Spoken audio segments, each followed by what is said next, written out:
Parcell. All right, David, you want to start us out? Oh, sure. David Moore, Dallas Morning News. This question's for Jerry and Steven. With the free agent attrition you've had this offseason and the gap you currently have between your third pick before you're on the clock again, does that place even more of a premium on needing an immediate return on your first three picks in this draft, more so than usual in most drafts? Go ahead, Steve. I think, in general, if you look at attrition, if you talk about probably where it hits us the hardest is, the guys we lost, obviously, in the offensive line. We've had that happen before with Connor Williams and Connor McGovern. These are guys that we picked, and then you plug them in, and they play, and then they get awarded a great contract. Unfortunately, you can't, have more than one, a couple offensive linemen that make a lot of money on your offensive line, and you certainly want those young guys coming. So whether it's the three guys we've picked the last three drafts, Ball and certainly Awesome Richards and Waletzko, TJ Bass, all those guys are, it's time for them to step up. Obviously TJ played a lot last year, and we really liked what we saw there. You move on to Dorrance Armstrong. You have Sam Williams, who's certainly shown a lot and certainly been frustrated with his play time frustrated is probably not a fair word, but would like to play more. And we think a lot of him, and he needs to step up. And then, of course, the running back situation is one, that we're continue to address. And obviously we will look at it in the draft, but also looking at, Pollard in terms of replacing losing him. We've got to work through that. But those are all things that require young people to step up. And we've had a good track record.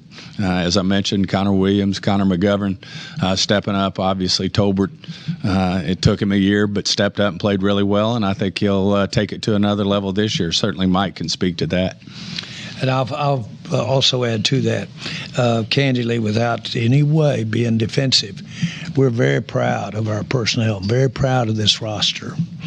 Very much think this roster, without knowing right now how much the rookies are going to contribute, we're very, very feel good about the promise of the team that we're going to have this year with this roster. And I do, principally because of what Steven said.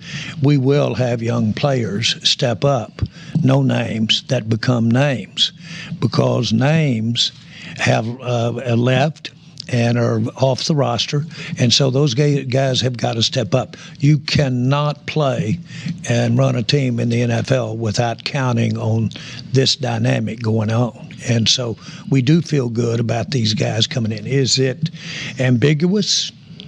Of course it is. It's ambiguous if you had a veteran out there, he could get hurt in training camp and you not have him again. So we're in an ambiguous business when it comes to projecting. But to answer your question, I think I'm answering it. But the question is, in my mind, about all of this, how do we feel about where we've been in this free agency? We feel great about what we've been in free agency. All in. All in. All in. We're all in with these young guys coming on. And we're all in with this draft. And we're all in with knowing that you have to go. You can't have we've had adjustments. We talk about, I saw some criticism someplace about Zeke and about paying Zeke. Do I need to raise of hands in this room of everybody that thought Zeke should be on this football team when he had him, when he was holding out? But we had to adjust the contract, which took away from money that could have gone to Tyron. We had to adjust that contract and give it to Zeke, which Zeke deserves it, because we all thought Zeke was going to be the main ingredient for our success over the ensuing years. Since that time, this cap thing has really become even more, not just for the Cowboys, but for the league.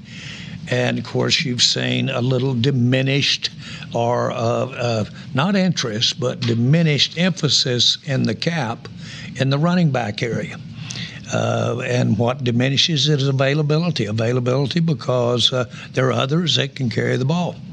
better than others that maybe be able to block at left tackle or those type things. So, again, without sounding defensive at all, the youth, the young guys coming in here and playing are incrementally viable. We're counting on them, and we've had that happen for us, and we've counted on it.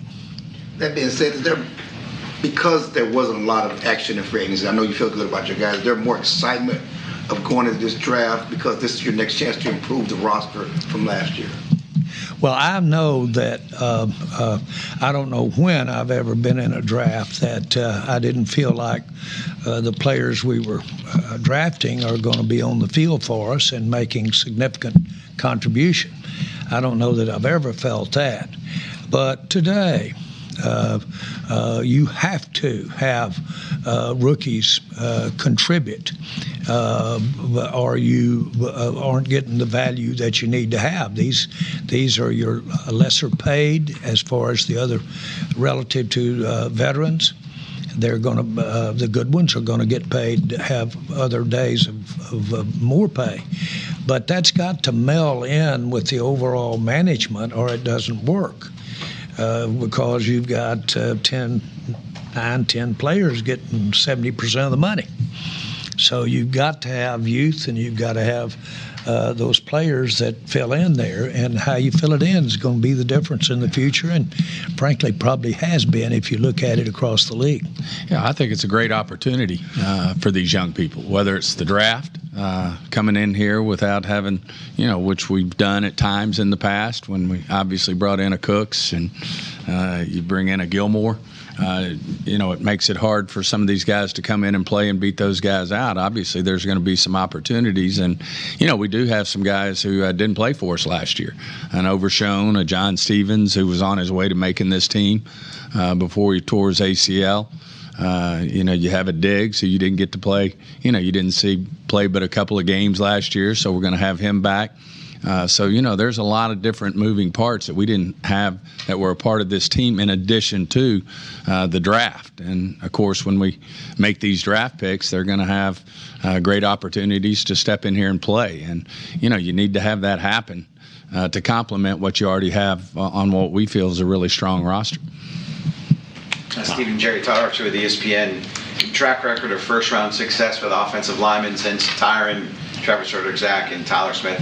What have you guys been able to, quote, figure out, if you have, about offensive line play and getting a quality guy to come in and be ready to go immediately?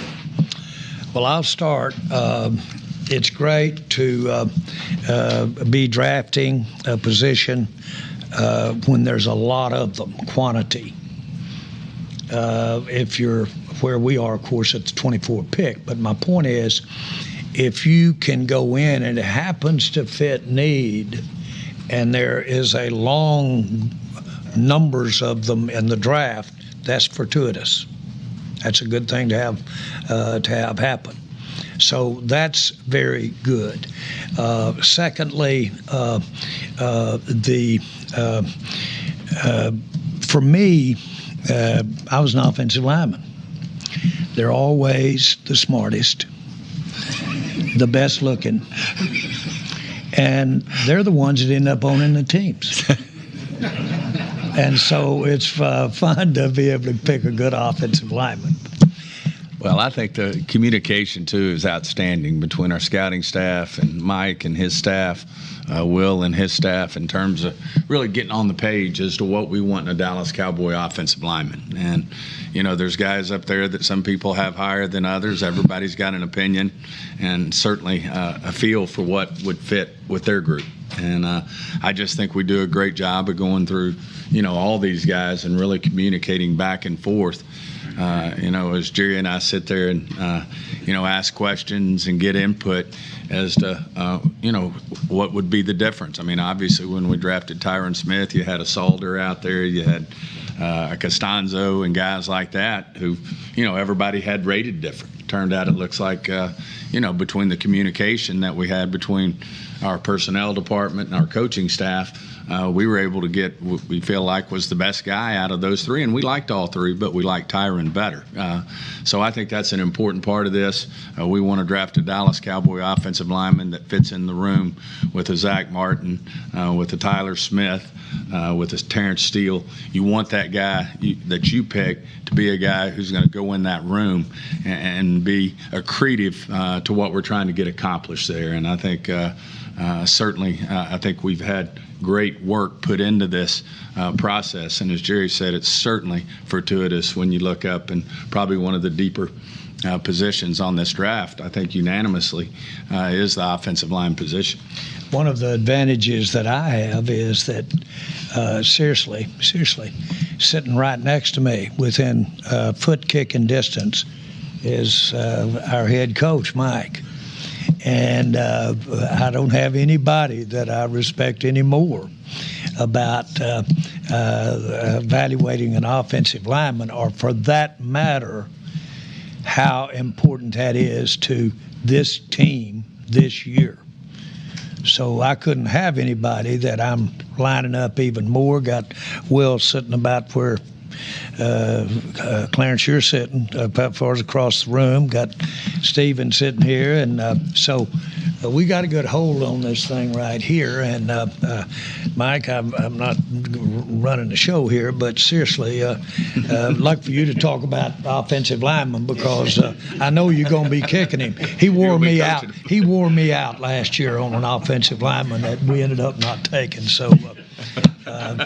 But still, it's good feeling. He's got a great feel for what we need to be doing in the offensive line. Thank you. Well, I love the way this press conference is going. So don't feel obligated to have me talk. But no, we have an excellent process, really. I mean, just the involvement of a coaching staff in the draft process is, and I've spoken on this before, it's the most I've ever been around. So, and I just think, the history of how the Cowboys, through Jerry, Steven, and Will, assess value to a player, and everybody has input. It serves us very well. Mike, how important is the interior protection for a quarterback compared to the tackles in your mind? Is that? I think it's very important, but I think if you just don't go too far, and I'm talking about our division games. I think the defensive tackle play in our division is as strong as I've ever seen. And in my history in the league, if you don't have 4 or 5 number 1 picks on your defensive line, you're behind the times. So I think pass rush is at a premium. So it's definitely something that we put a premium on, not only who we have protecting in there, but how we do it. John Machado with The Athletic. Jerry, what's your message to the fan base who's frustrated that you guys haven't done a lot in free agency, that you guys haven't gotten contract extensions done with the key 3 guys that you want to? What do you say to them? Because you obviously said that you're all in and that you're confident in this roster. What is your message to them? Well, you can understand there is, I didn't just understand where we are with our cap at the Senior Bowl. That's something we live with and know, like I would understand everything financially around here. And so I think our structure and our involvement at every level that we are in our process of getting personnel is ideal for making good decisions. I know what it's like to make a mistake, because I'm going to be living with it 10 years from now. I'm not just in here for a 5-year session at GM and then gone. So I know what it's like to have to live with how you're doing. That bears on it. With that in mind, I compare this to college and scholarships. And if you had in college a system that allowed you to get better players, if you'd give that one 5 scholarships, let's say you were limited to 30. But you had the ability to get the better players by giving 5 scholarships to that player. Well, you'd know that when you gave them the 5, that was going to limit you. You weren't going to be able to have 30. You were only going to be able to have 26 on your team, because you've given away 5 just to get one guy. That's the system that has really made the NFL the game that it is today, because it has created such parity or such opportunity for parity. And it works. It absolutely works. There's a very reason why we're 24th out of 32 teams draft that we get to pick a player this time, because we were the 24th best in the NFL according to the rules. And so we get to pick, everybody gets to pick before us up to 24. And so that's what we're doing. What that does is effectively create the competition in the game that we have right now. It's called a salary cap. It is not a lack of money under the premise. It's not that at all. It's a part of the rules, just like you can't be offsides, or you can't hit a guy when he's already on the ground, or you can't use your hands at the wrong time on the defensive secondary. Part of the rules of this game is to have a salary cap. And that salary cap means that if you pay Martin more money one year, you're going to have less to pay the next year. That's just part of it that goes. And that's what you see. Now, I don't mean to be talking elementary at all, and I'm not. It's just that we know that rule is there and have known it ever since we've been in the salary cap business, that comes. And so it's no mistaking. Sometimes you look at your account and you're loaded with money in there that day. But you know you've incurred bills that has 3 times the bills that you have money in your account, but that day it looks like you got a lot of money. Well, you've got to be disciplined about spending what's in your account if you know you got all these bills out here. That again is what we're talking about. Now, don't interrupt me. Yeah, sorry. I'm teasing him. Go. No, the thing I would say, too, is the elephant in the room is, is our playoff success. And we could win an off season like we did last year and get an A. Boy, you went and got Cooks, you went and got Gilmore, you signed some veteran players, and boy, you won the off season. But guess what? We didn't get it done in the playoffs. So until we do that, you could say, well, you signed 2 or 3 or made 2 or 3 trades or 2 or 3 free agents. Until we have the success in the playoffs, that's the biggest question that everybody, is going to ask is, how are you going to get over that hurdle? And we feel like we can do it with this roster. I know Mike feels strongly about our team and what we can get done with it. I don't want to speak for Mike, but, that's the elephant in the room. And, we just feel strongly that because we have had success in the drafts, I think it's pretty well documented. If you have success in the drafts, then you want to keep those players. And so our priorities have been historically, because we've had success in the draft, is to then pay your own. And I know during free agency, because, boy, free agency, that's the focus, then everybody wants to see activity during free agency. Now, when you're talking about big contracts like a Dak, like a CD, like a Micah, those things don't happen overnight. I mean, those things take time. Obviously, there's timing based on what other teams are doing with their players at that position. So there's a lot of moving parts, and certainly you want to get it right. As we mentioned, there's some contracts that you look up and you didn't get right. I mean, that happens to all 32. You make some bets, and because you're dealing with human beings, you're dealing with injury, you're dealing with all the things that go on. Sometimes those contracts don't pan out for you. But when you're paying the type of money, we ultimately will or would have to keep them to a Dak, to a Mike, or a CD. You want to make sure you get it right. The other thing is that you do understand when you have been operating on the credit card. And there's no question we've been operating on the credit card. That's how we've had Dak Prescott plus this great supporting cast around him for the last 3 or 4 years. You can't keep that if, in fact, all of a sudden the system causes that to go up, then you've got to start depreciating down. So if you decide to have a key player and you pay him to that extent, then he's going to have less supporting cast around him. Look around. That's the way it works. That's the way it's been working in the NFL. The sin would be to wake up after a Green Bay and say, oh my goodness, what have we got here? Our fans may not have been attuned to this, and even you in this room to some degree might not have been attuned to it. Boy, we've been attuned to it. And so we have known that you were going to basically have to have less in order to have some of the players that we want to have at the prices they are. You got to have less supporting cast. There's no getting around it. Where does it come from? It comes from really the draft, young players. It comes from playing players. That puts a big load on this guy's shoulder over here. It comes from not the highest prize free agents. That's where it comes from. And when you are in that spot, your sins catch up with you at that time. So the guys you hit on, the guys show up, and the guys you paid that didn't hit on, they show up. By the same token, sometimes some great things happen to you. You get a Micah Parsons. Well, Micah Parsons is going to take some cap to have Micah, and so does CD. All of that, I wouldn't trade getting to do this for any job in the world, and getting to be here, sitting here explaining to you what we're doing. So this isn't the world's smallest violin sitting up here complaining or talking for our fans. I just want to try to be good enough to work through this and us have a winning season, which we got a chance to have. Calvin.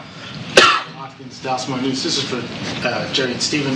When did you guys fully embrace this philosophy of draft and develop? Because you guys have signed big-time free agents in the past before. So embrace draft and develop when you draft well. I mean, that's you start to embrace it when you have the success, that we've had as an organization. The coaches that have been doing the developing, that play them, that have the confidence to play these players right away, and then you develop them and they have success. I mean, we hadn't brought him up, but Diggs is paid. He's one of the top corners in the league, and he's a guy that we picked and Mike and his staff developed. Terrence Steele was a college free agent from Texas Tech. Part of the draft process, our philosophy on going out and getting our top priority free agents, but when you have success, you embrace that in terms of the type of players that you're getting your hands on. The flip side of that is we've had some success, looking for the right veterans to bring in a Malik Hooker, who we really liked in the draft, and now he's become a foundational type player for us back there at safety, and he was a top 15, top 12 player on our board. That's why we brought him in here. We had patience with his injury issues, and he's turned into one of our better players on the roster. We think those things can happen. You just have to keep grinding, keep looking for the right players to bring in here that give you some opportunity to bring some guys along in a system we have. We think Zim's going to do a great job with these players.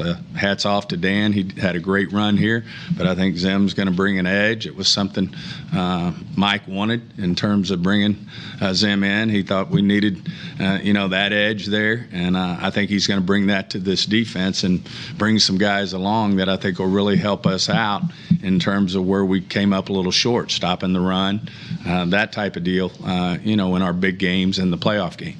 We have embraced running out of cap room, just as we embraced using it when we had it. So you embrace a lot about where you are. Now, the mistake would be not to be looking around the corner ahead and understanding 2 and 3 years out where you're going to be. But you use the word embrace. You embrace it when you've recognized that you've spent 4 scholarships on that player, he's gone, and you've borrowed it out of this year, and so you only have 25 scholarships to work with. That'll cause you to embrace it right there. And that dictates timing, but I don't want to imply that it's just all of a sudden wake up this morning and it's here. No, it's been known, and you plan it for quite some time.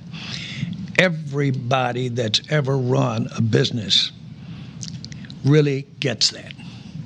They get that. And so they plan ahead. They look around corners. You have to. Now, you've got some ambiguousness in what we do. It's called availability. Some of these guys you were counting on get hurt. Some of them have less longevity in their when they're playing in their age. Some of them, for instance, also it bears down to their talent level isn't what you might have expected. Those are all mistakes that we've made right and left, but we've hit on some too. And so all of that makes it, you gotta, as I've said a lot of times, you don't need to be doing this unless you got a high tolerance for ambiguity, which means you don't know what's right around the corner. Jane. Jane Slater, NFL Network. Trust me, I get budgeting. I've been working on it over the years. But my job is to explain to fans, friends, and family who don't understand when you've got these 3 free agents, particularly Dak. We've seen in the past, I don't think us covering this team, we're surprised that a deal hasn't gotten done. And typically they don't get done until training camp. But why not work on those deals earlier so that you have the flexibility to go get those veterans that have led to success in the last 2 postseasons? Your problem is that well, I'm answering your question, but you don't have many problems. I really, you're excellent. But the point is that you may be working on it and not moving anything but your eyebrows. Who in the world would think that we're not working on it? I work on it. It pops open at 2 in the morning sometimes. What your actually question is why don't you have something done and negotiated and put in the drawer? Well, we'd like to see some more leaves fall. We'd like to see some more action. It's called option. A lot of guys need to hand it off. First guy through the line. Another one will keep it another step, decide whether to pitch it or not. He'll decide whether to turn upfield with it, and then he's still got a pitch left. So it's called option quarterback. That's working the problem. That's working the problem. I've spent my life being an option quarterback, and I can go right out to the damn sideline and still leave a pitch in me. So I can do that, and that's just a style that you have. And so you never know. You might give money to somebody that you shouldn't have given it to. You got 2 or 3 of those names around here for me. I've been reading about them all week. So I know they're out there. I shouldn't have handed it off as quick. Should have gone on out and seen a few more. See some more defense before I either pitched it or kept it. So to say that you're not working on it and going is not the right answer. What they differ with you is your style. Because it's on your mind. It'd be madness not to know that the contracts are ahead. I want to see a few more cards played, candidly. If you got trouble with when the timing is around here, it's because I'm not ready to go. And you don't worry about those numbers going up as a result of other teams paying some of these players at their positions? I worry about, if you're asking me, do I worry about things going up? Not worry, but I probably have as good a feel as anybody living on this earth what the cap is going to be 3 years from now and 4 years from now, 5 years from now. I really do. We've got exceptional insight into where the cap is going to be, more so than a lot of people. Jane, I can assure you, if we felt like we could get a number that was a good number, because unfortunately these, as we all know, representatives talk to each other. You don't think the representatives of Jefferson and CD and Chase aren't talking? And you don't think they got their eye on something really big? Please. I mean, they're not ready to come in here. Same thing with Micah and same thing with Dak. I mean, it's just, it's a little cat and mouse. Total respect for him. Why not get ahead of that then if you know what some of those big numbers might be? Well, you don't know what those big numbers might be.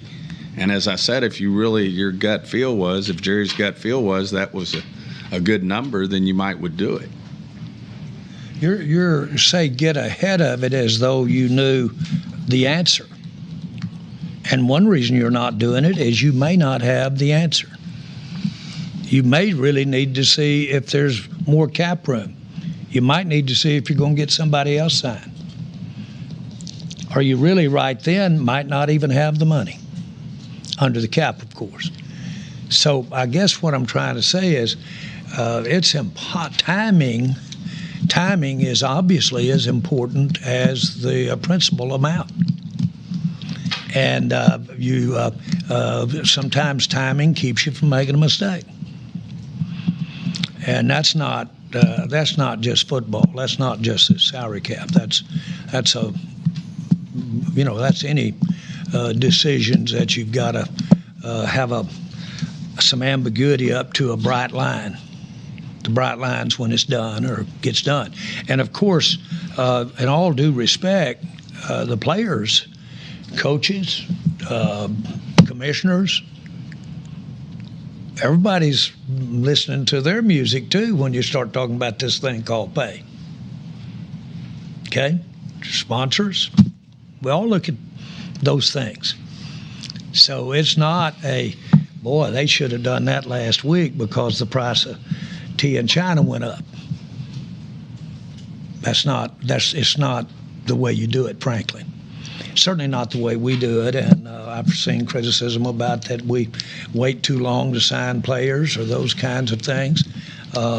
They certainly can look back and say, if it had done it 5 years ago, then price of living was much down then.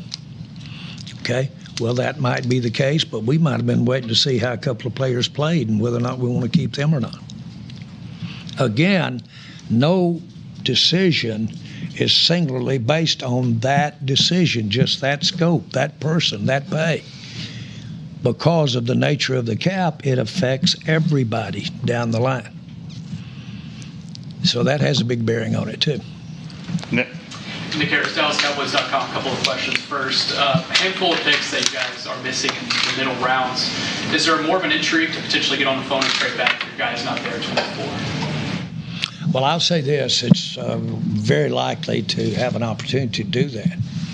And given the right people left on the board or the wrong people gone off the board and the right trade and what time of day it is and if I'm in the room, I'm just kidding now.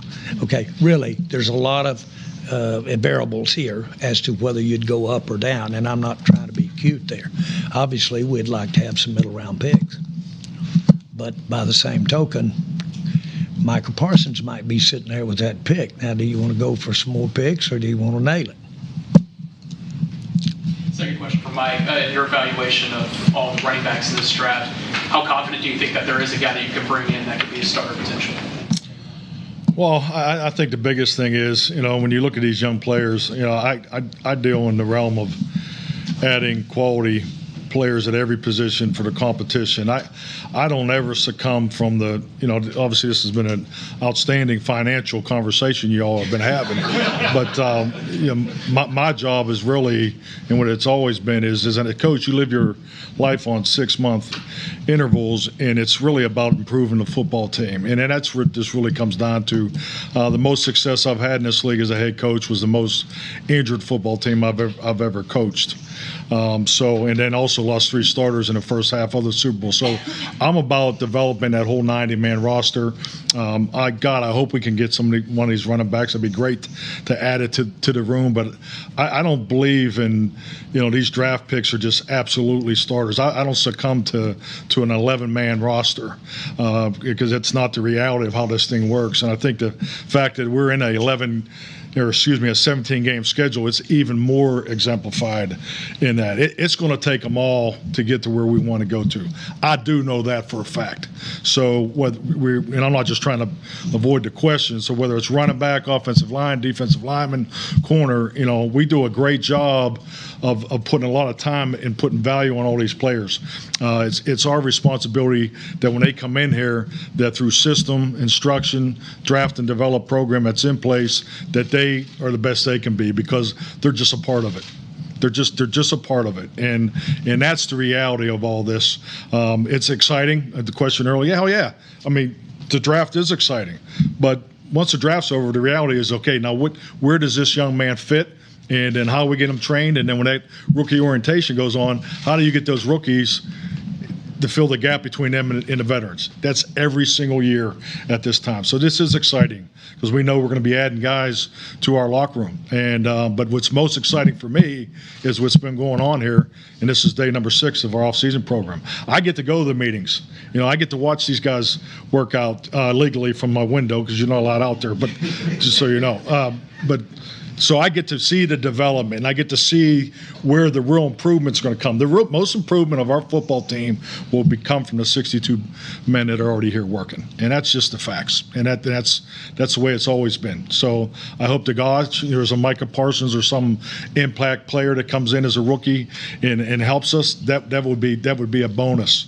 But at the end of the day, we're adding quality players that have value, and they will contribute, and that's just always been my approach.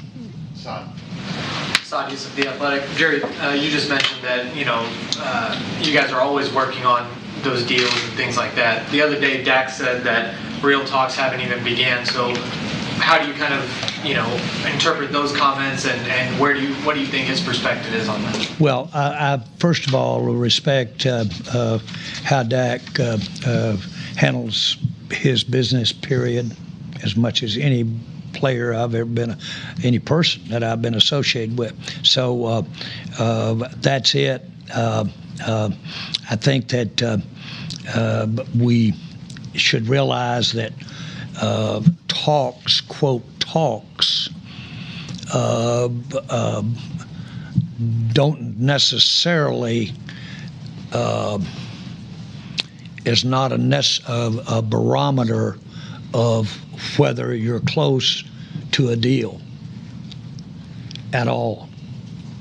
As a matter of fact, it might be one of the least barometers because most agents get mad as hell if I talk to the player. So you don't even have talks if they had their way about it, if you see what I mean. And so my point is, it's a misnomer to think that talks or the total or the beginning of a time clock on talks has that much to do with signing a player. Those two aren't necessarily the same. Something that Mike pointed out that I think is very important is that the longer you're around the NFL and the more we see how our systems work, the more you realize that when you look at a player and you look at his, quote, not only his talent level but his cap count, you have to ask, has you rather have 2 players or would you rather have the 1 player for the same cap count? It's that directly involved. And so we recently had an outstanding, in my mind, free agent, and we didn't sign him. And we literally always pointed to three starter-type players for us that we had that we wouldn't have had we signed the player at generally the same positions. So this has to do with literally more making that share of the cap cover more players that could be on the field rather than just 1. Plus, your risk is less because of injury. Your risk is less because of talent issue. So what we have is, as it should be, really, as the only way it can be. This is pro football, and it has to do with the allocation of your resources, which happens to be cap space. The draft pick is just one of 3 or 4 reasons he's out there. Mike also talked about, catering to players' strengths and stuff, but you also, of course, have a system that you run your offense. At what point in the offseason or calendar year do you kind of take a look at what you have and how you can adjust or tweak your system to fit the strengths of whatever your roster is that year? I mean, that really starts after the season. That's really the month of February, scheme evaluation as you go through and really getting ready for the players that come back here in mid-April. So, and that's what we're going through right now. Today was our 6th meeting with the players. And I've always felt that, my responsibility as a head coach, and particularly with the coordinators, is, we look at it as we have 4 playbooks and the game management and so forth. But our systems have to be able to accommodate the gifts of players that we're able to draft. I think you can get, if your idea of what a Dallas Cowboy looks like, if it gets too narrow, it doesn't really take advantage of the whole draft process. So I think when you look at that process, because in February and March, we're really evaluating all the things we've done and how they fit our current players. And then as we're looking at the draft or even free agency, how do those guys fit? So, to me, that's an annual process. Michael Gelkin, Dallas Morning News. Mike, you've coached a number of young teams in the past. This team coming up with the young players who are extending into roles vacated by veterans seems to be younger than one in the previous year. How does having a young team influence the way you teach, the way you install, the way you may tap into a certain moment with your messaging to the group, or otherwise? Well, it really is seamless, because I've always catered all of our training to the youngest player, because to me the youngest player is always the least educated, the least experienced player in the room. So everything we do once we come together, which started last week, is really catered to those young players. And I think the biggest thing is, which you get from the veterans, is their ability to give back. This is a great opportunity for our older players to say, okay, check, I got this. We did it like this last year. We're going to adjust it this year. This is why they probably have been through the reason why you did it one way and maybe adjusted it another way.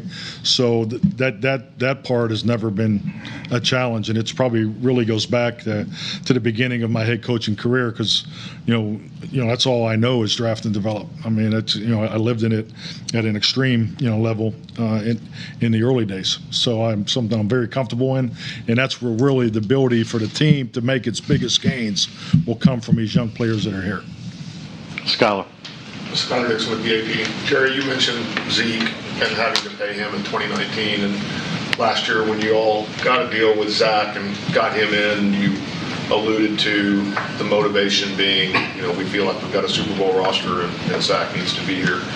Does CD fall into that category, do you think, the guy that you all really need to be what you want to be? I think CD is one of the best players in the NFL. And so I think he's very incremental because of his position, to quarterback success, personally. I think if you look at complementary football, he does it all there for you. He's multifaceted in where we can line him up, the type of things we can use him for. He's dedicated in his practice, and he's sound physically, and so that puts him really right there at the top as far as a player. So I'm trying to answer your question. I guess the answer is, without saying any more, I think he's one of the top players in the NFL. Patrick. A couple questions. First question is for all three of you guys, whichever one wants to chime in. You mentioned, Mike, about the importance and the value of the center position, obviously, as it relates to looking at the left tackle. Going into this particular draft, obviously offensive line could be viewed as a need for you guys, but you have the flexibility of Tyler Smith as well. So if you're on the clock and your top available tackle prospect is there versus your top available center prospect, how does the flexibility of Tyler Smith versus where you as a coach would like Tyler Smith to play, how does that go into the decision? I think the biggest thing is, you got to take the best player, the best value. That's why we have the draft process. Tyler's flexibility gives us, something unique to have. The fact that he's started at both positions at such a young age is pretty special. But I look at these players, just say the offensive line room, which player regardless of the position, do they make the offensive line room better? And I have great confidence in our process that if we do select one high, that they'll make the offensive line room better, and then we'll figure it out. Because, if we had to go play a game today, we'd be able to. Where Tyler would line up would probably be a guard or maybe tackle. Tell you like that answer. But that's just the reality of where we are, and that's where, and I get the paper championships that are won in the spring, and you try to fill up your roster. If you lose a Tony, you're supposed to replace it with another guy. That's just not the reality of how this thing works. So I just think we just need to just stay true to our board, and whoever we add in any of those position rooms, especially offensive line room, will make us better.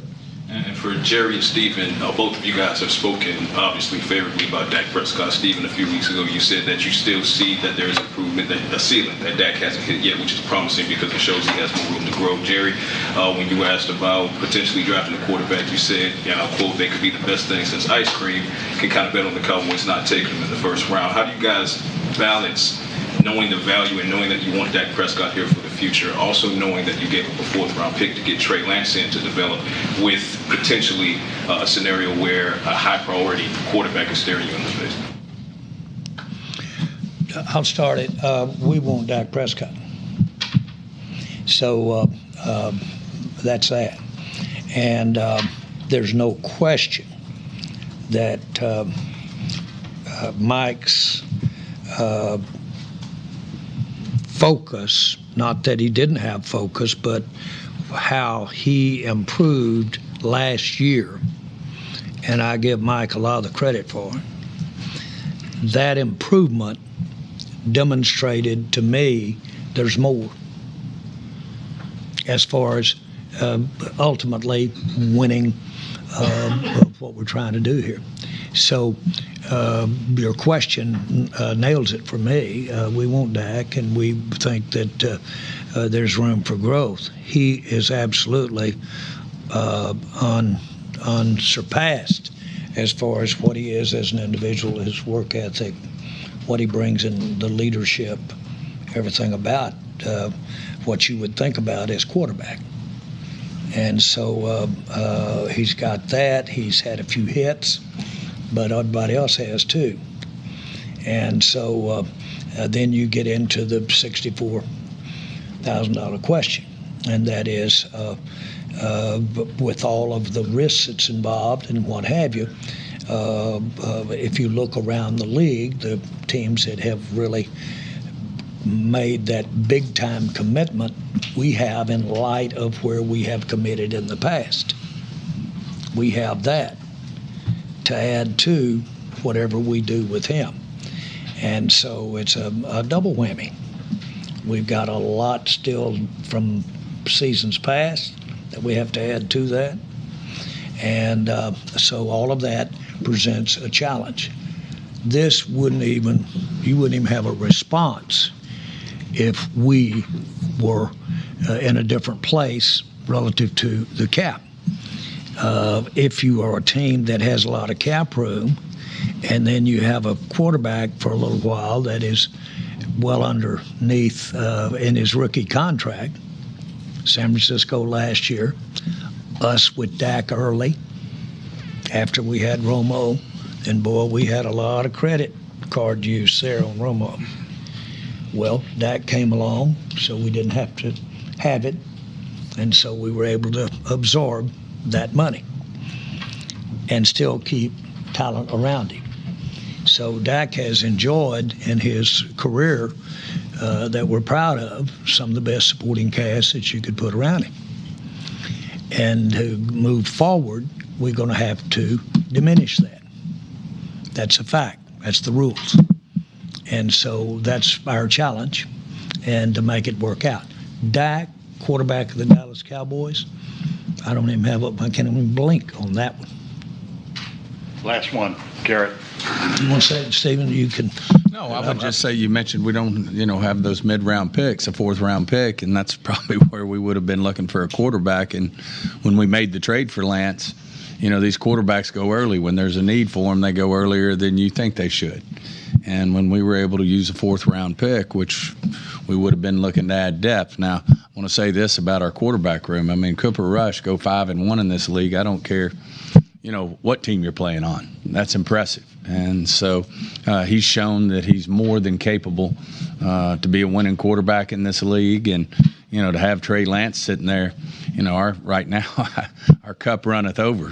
When you add those two to Dak, you certainly would be piling on there. But, at the same time, you always have to go through the exercise. We'll win a lot of games with Cooper Rush playing the way he played. A lot of teams. It's the teams that Cooper Rush didn't beat that we need Dak to beat. And so that's where you go. And so, but he's proven, man, Cooper Rush stepped in here and played, and they had some good coaching during that time as well. But that's what you have to get. The difference is that both those teams had a hell of a supporting cast. Both those quarterbacks had a hell of a supporting cast, relatively speaking. And so if that goes down, then you see how you've got playing. Well, obviously, Dak's stature and background would really be important to us if the supporting cast is less there. Less relative to maybe how it's recognized there. It might not be less. It might be young players that are just starting to be the pro players that they attain to be. And that's the system, and that's what's happening. Clubs get play from players at the interior line fronts, secondary fronts, receiver fronts, running backs. Boy, they get them that were not expected but came in and played. To have a plan that doesn't count on that is foolish. It's not even the system. You've got to have that kind of input from the guys that aren't the ones that you might say we should be out here paying for in free agency. Got to have some guys step up and attain that. Garrett Podell, CBS Sports. Jerry, after June 1st, you'll get a little more cap relief after some of the releases you made. Does that money, in your mind, go toward maybe reaching back out to Stephon Gilmore, who's out there, or more toward looking to put that money into signing extensions and getting deals done? It's all fungible. Money is that. And there's a big spot out there that it's wrong to attach any cap room to a player. The way that you ask me how I look at it, I see a big need out here as we look ahead. And those needs are for some of the players that we really do want to sign to big contracts. And so I wouldn't ever look at this player providing us that cap room. I'd put it in a pot. And then that pot is where we could start having some of these conversations about how much you think is going to go over there. As Stephen alluded to earlier, one of the issues we've got on players right now around the league is you've got several, for your notable players, you've got several other players around this league that are also in this same spot. And so you've got hand paralysis on making deals until they see what those are going to be. And that could, Jane, that could point out some of this delay in why you're talking. They're kind of waiting, and that doesn't just have to be us. That could be the player and their representative waiting to see what those go, as Stephen alluded to. So that adds to the why not yesterday. All righty. Thank you, guys. Here's the sign of everybody. Doodling in the press conference. Sign that. Hey, give me a summary. If you want another piece of work, Take that, David Moore. take that FM out of there. Take that FM out of there.